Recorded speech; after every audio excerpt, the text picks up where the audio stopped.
প্রিয় দর্শক, সকালের শুরুতেই 10টি তাজা খবর নিয়ে হাজির হয়েছি আমি মারুফা খাতুন। চলুন দেখে নেওয়া যাক শুরুতেই শিরোনাম। আই লাভ মোহাম্মদ সাল্লাল্লাহু আলাইহি সাল্লাম প্লাকার্ড হাতে প্রতিবাদ সমাবেশ ঘটকপুকুরে।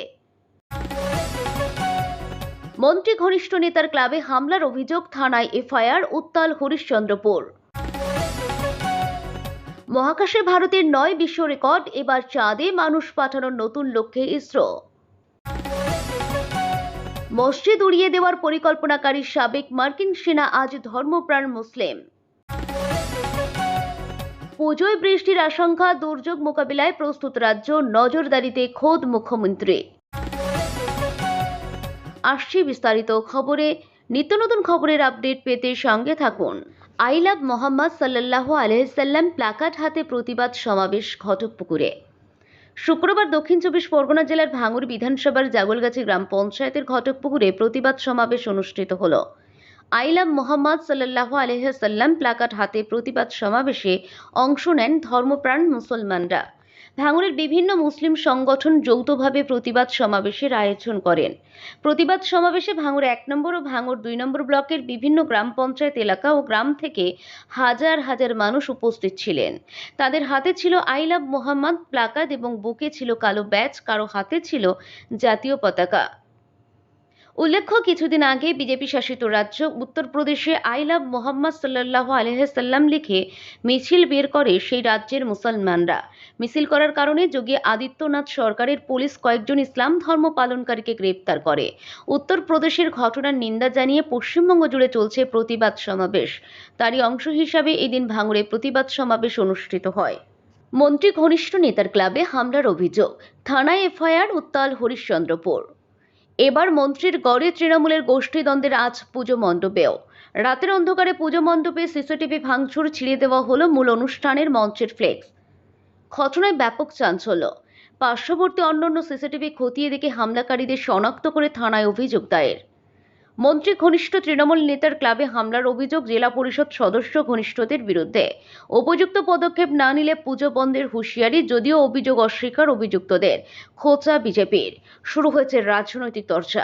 মালদার হরিশ্চন্দ্রপুরের পিপলার ঘটনা। পিপলার শেখর স্মৃতি অঙ্কুর সংঘ এলাকার পুরনো ক্লাব, বর্তমানে ক্লাবের সম্পাদক এবং পুজোর প্রধান পৃষ্ঠপোষক তৃণমূল নেতা দ্রোণাচার্য ব্যানার্জি। মহাকাশে ভারতের 9 বিশ্ব রেকর্ড, এবার চাঁদে মানুষ পাঠানোর নতুন লক্ষ্যে ইসরো। ভারতের মহাকাশ গবেষণা সংস্থা ইসরো আজ বিশ্বের অন্যতম সেরা মহাকাশ শক্তি।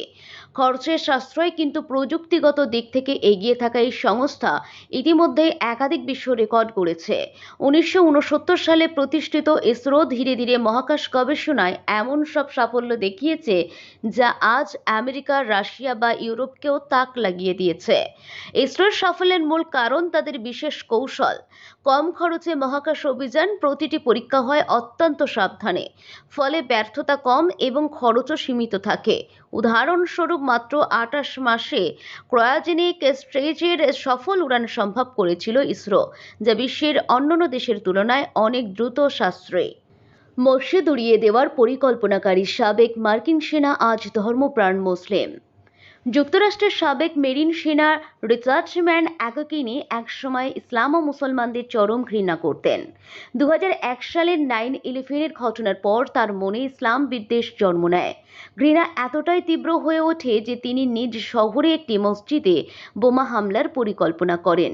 কিন্তু সেই মসজিদেই যখন তিনি প্রাথমিক অনুসন্ধানের জন্য যান, তখন মুসলমানদের আচরণ ও ভালোবাসা তাকে বদলে দেয়।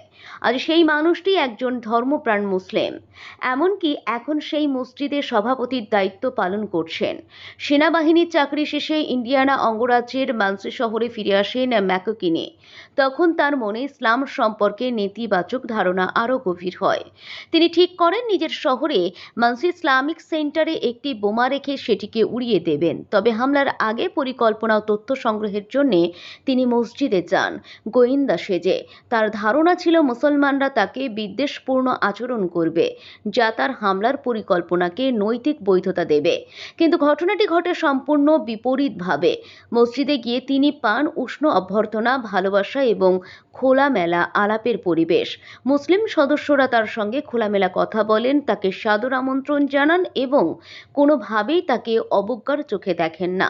এরপর টানা 8 সপ্তাহ ধরে তিনি ইসলাম সম্পর্কে জানতে থাকেন, কোরআনের অনুবাদ পড়েন এবং মুসলমানদের সঙ্গে সময় কাটান।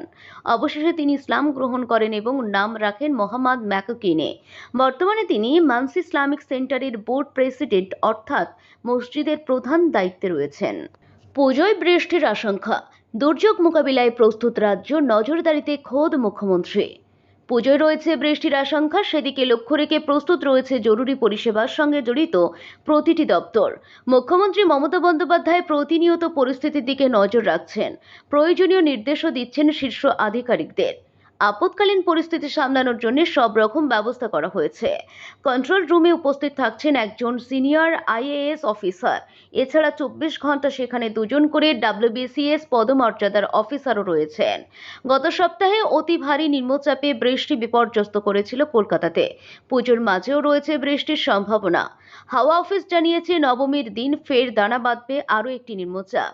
তার জেরে দশমী ও একাদশীর দিন দক্ষিণবঙ্গে ভারী বৃষ্টির সম্ভাবনা। নবমীর নিম্নচাপে সমুদ্রে উত্তাল থাকবে।